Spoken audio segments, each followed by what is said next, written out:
अपने बुरे समय से छुटकारा कौन नहीं पाना चाहता, लेकिन क्या सोचने मात्र से बुरा समय टल जाता है? हम सब जानते हैं कि मनुष्य के हाथ में कुछ भी नहीं होता है। वह जीवन पर्यंत परिस्थितियों के हाथों बनता और बिगड़ता रहता है। अक्सर जब मनुष्य का बुरा समय चलता है तो उसके मन का संतुलन बिगड़ने लगता है। उसे गुस्सा आने लगता है, लोगों से घृणा होने लगती है, जलन होने लगती है, खुद पर वह संदेह करने लगता है, उसका आत्मविश्वास टूटता चला जाता है और आखिरकार मनुष्य का बुरा समय उसे एक ऐसे मोड़ पर लाकर खड़ा कर देता है जहां उसकी सारी उम्मीद टूट जाती है। कोई रास्ता नजर नहीं आता, उसे सिर्फ अंधकार नजर आता है और ये सारी भावनाएं सिर्फ एक कारण से पैदा होती हैं और वह है बुरे समय के प्रति हमारा नजरिया। अगर आप अपनी परिस्थितियों के हिसाब से संचालित नहीं होना चाहते तो आपको परिस्थितियों को देखने का नजरिया बदलना चाहिए। बुद्धिमान आदमी अपने बुरे समय को भी अवसर में बदल सकता है। वास्तविकता में एक सिद्ध पुरुष अपने बुरे समय को अपनी ताकत में बदल देता है। बुरे समय में वह और ज्यादा मजबूत बनता है। पहला ही ऐसा इंसान इस धरती पर मौजूद होगा जिसके ऊपर कभी बुरा समय नहीं आया होगा। लेकिन कुछ लोग बुरे समय में हार मान लेते हैं, आत्महत्या तक कर लेते हैं। आज की यह कहानी आपको ऐसी सीख देगी जिसके बाद आप अपने बुरे समय से चिंतित नहीं होंगे, घबराएंगे नहीं, बल्कि अपने बुरे समय को अवसर में बदल पाएंगे, अपने आप को और ज्यादा मजबूत बना पाएंगे। कहानी शुरू करने से पहले मैं आपको बताना चाहता हूं कि अगर आपके पास समय नहीं है तो इस कहानी को यहीं पर छोड़ दें, क्योंकि कहानी को अगर आखिर तक नहीं सुनेंगे तो आप पूरा ज्ञान नहीं ले पाएंगे। और बुद्ध कहते हैं कि अधूरा ज्ञान ज्यादा खतरनाक हो जाता है। तो चलिए कहानी शुरू करते हैं। अपना ध्यान कहानी पर टिकाए रखें, गहराई से बात का मतलब समझने का प्रयास करें। इससे आपका पूरा जीवन परिवर्तित हो जाएगा। सुनने को ही ध्यान बना लो, उसके बाद आपको अनोखा शांति प्राप्ति होगी। तो चलिए शुरू करते हैं आज की कहानी। मोहन के पिता के गुजर जाने के बाद जिम्मेदारियों का पहाड़ मोहन के कंधों पर आ गया था। उसे अपने बचपन के वो दिन याद आ रहे थे जब उसके कंधों पर कोई जिम्मेदारी नहीं थी। वह कितना खुश रहता था, कितना आनंद में रहता था। किसी चीज की कोई चिंता नहीं, क्योंकि उस समय उसके पिता सारी जिम्मेदारियां निभा रहे थे। लेकिन अचानक पिता की मृत्यु के बाद मोहन एकदम अकेला हो गया। उसके ऊपर पूरे परिवार की जिम्मेदारी थी।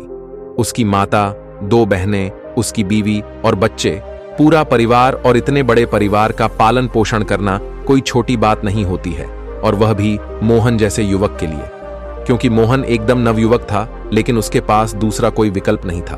उसके पिताजी व्यापारी थे और अब मोहन उस व्यापार को संभाल रहा था। लेकिन लाख कोशिश करने के बाद भी उससे गलतियां होती रहती थीं। वह बहुत परेशान हो जाता था। उसे समझ में नहीं आ रहा था कि वह किससे सीख ले, किससे व्यापार के बारे में पूछे। उसके पिता के जो कर्मचारी थे वह मोहन को गंभीरता से नहीं लेते थे, क्योंकि उन्हें यही लगता था कि मोहन अभी एक बच्चा है। मोहन के लिए अभी और ज्यादा बुरा समय आने वाला था। उसके पिता के एक कर्मचारी ने उनके व्यापार को हथिया लिया, उनको धोखा दिया और उसके बाद उस व्यापार को अपने नाम कर लिया। अब मोहन के पास कुछ नहीं था। उसका व्यापार छिन चुका था। उसे कोई काम भी नहीं आता था और अब इतने बड़े परिवार का पालन पोषण करना उसके लिए एक चुनौती हो गई थी। वह दिन रात उदास रहने लगा। जो लोग पहले उसके आसपास मंडराते रहते थे, उसके रिश्तेदार जो उसे अपना मानते थे, मीठी मीठी बातें करते थे, अब उन सब ने अपना मुंह मोड़ लिया था। कोई भी मोहन की मदद करने के लिए उसके पास नहीं आया। मदद करना तो दूर की बात रही, कोई उसे दिलासा देने तक नहीं आया। अब उसे दुनिया का असली रूप दिखाई देने लगा था और वह सोच सोचकर अपने मन में बड़ा दुखी होता था। वह यही सोचता रहता था कि जब मेरा अच्छा समय था तो मैंने कितने लोगों की मदद की, और जब मेरा बुरा समय आया तो मेरे पास कोई भी नहीं आया, न कोई रिश्तेदार और न कोई दोस्त। उसकी उम्मीद टूट चुकी थी। वह हार चुका था, अंदर से टूट चुका था। लेकिन उसने उन सब लोगों को सबक सिखाने के लिए खुद एक नया काम सीखना शुरू किया।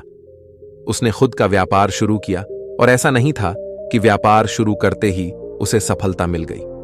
नहीं, वह तो व्यापार के बारे में कुछ भी नहीं जानता था।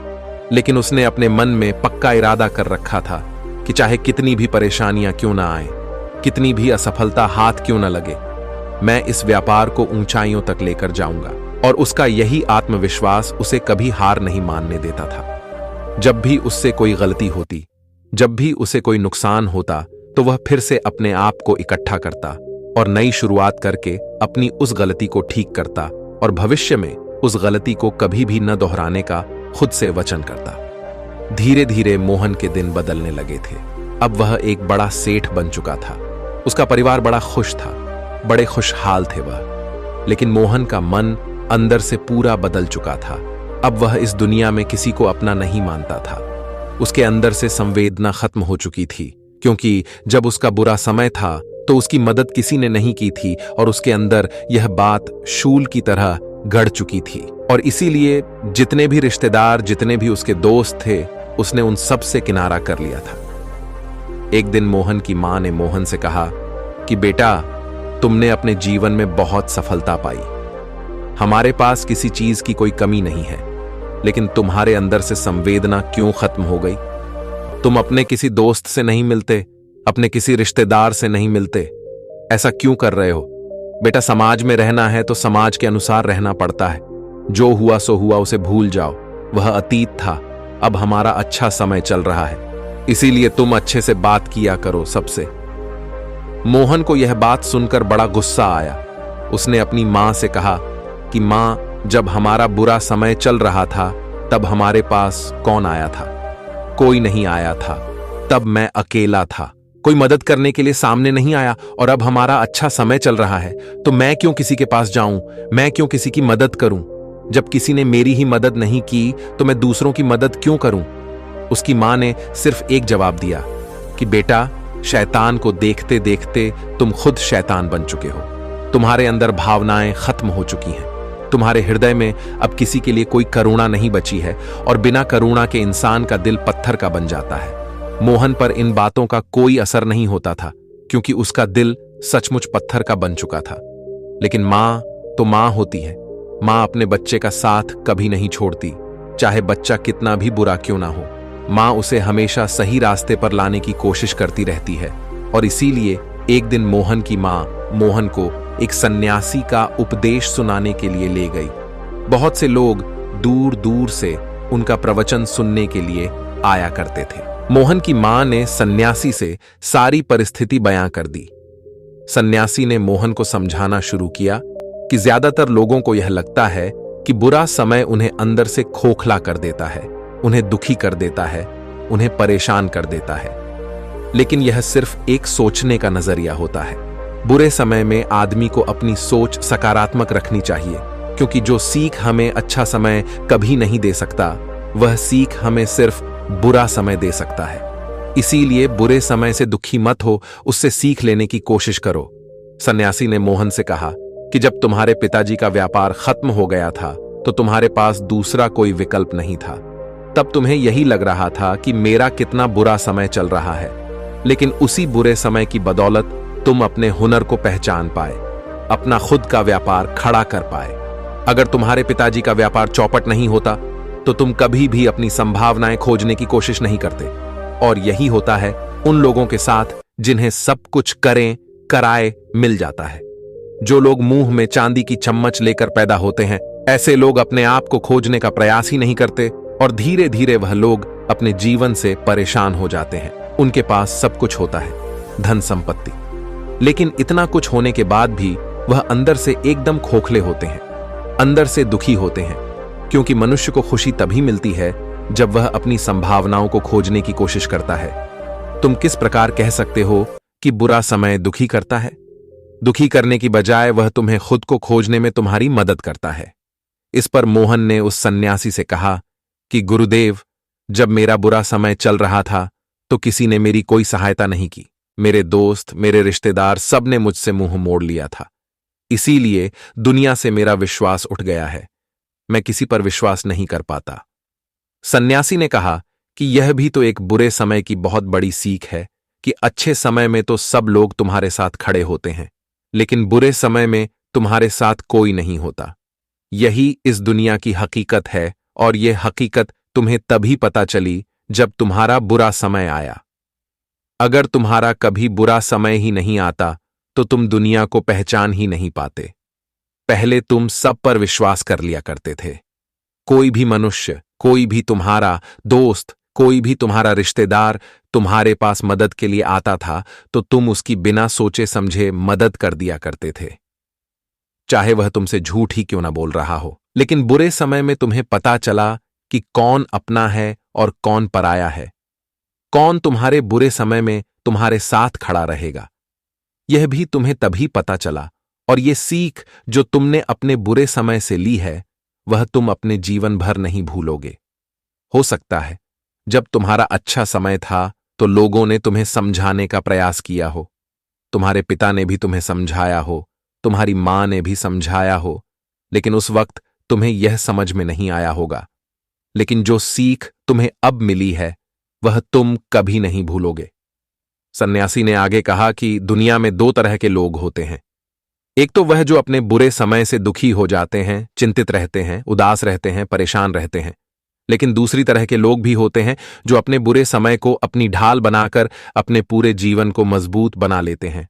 रास्ते पर चलते समय जब आदमी को ठोकर लगती है तभी उसे पता चलता है कि रास्ते में पत्थर कहां पर है। अगर उसे ठोकर नहीं लगती तो उसे हमेशा यही लगता कि रास्ते में कोई पत्थर नहीं है। और जीवन के इस पथ में जगह जगह पर तुम्हें पत्थर मिलेंगे जिससे तुम्हें बचकर निकलना होगा, और वह तुम तभी सीखोगे जब तुम रास्ते पर ठोकर खाओगे।